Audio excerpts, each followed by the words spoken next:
దేవునికి స్తోత్రం. ఈరోజు వాక్య ధ్యానాంశము యోనా గ్రంథం 3వ అధ్యాయం 5వ వచనము. నినివే పట్టణపు వారు దేవుని యందు విశ్వాసముంచి ఉపవాస దినము చాటించి గనులేమి అలుపులేమి అందరినూ గోనెపట్ట కట్టుకునని. చూడండి, దేవాది దేవుడి దగ్గర నుంచి ఒక వాక్యం రాగానే వాళ్ళు మనుషుల దగ్గరికి ఉరకలేదు, ప్రవక్తల దగ్గరికి ఉరకలేదు, కానీ దేవాది దేవుని వైపు తిరిగారు. దేవుని వైపు తిరిగి, ప్రభా మాది తప్పైంది, క్షమించండి, మీ కోపానికి కారణం ఇది, మేము ఈ క్రియలు చేశాం ప్రభా, మమ్మల్ని క్షమించండి అని చెప్పి వాళ్ళు వెంటనే ఉపవాసాన్ని చాటించారు. దేవుడే పంపించాడు ఆ ప్రవక్తని, దేవుడే చెప్పాడు ఇది నేను చేయబోతున్నానని.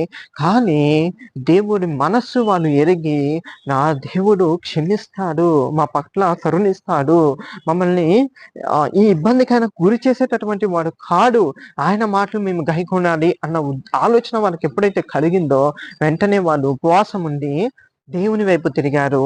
దేవుడు కూడా చేయదలిచిన కీడుని చేయక పశ్చాత్తాపడి ఆ కీడుని కొట్టేసి వాళ్ళకి మేలుడు చేసినట్లుగా మనకి వాక్యాల్లో చూస్తున్నాము.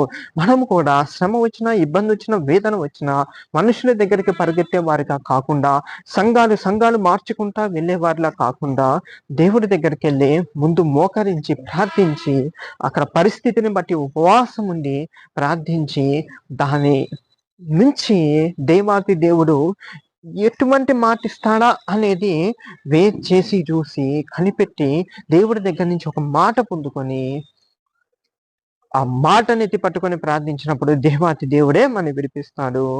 యేసయ్య నామానికే మహిమ కలుగును గాక. ఆమేన్.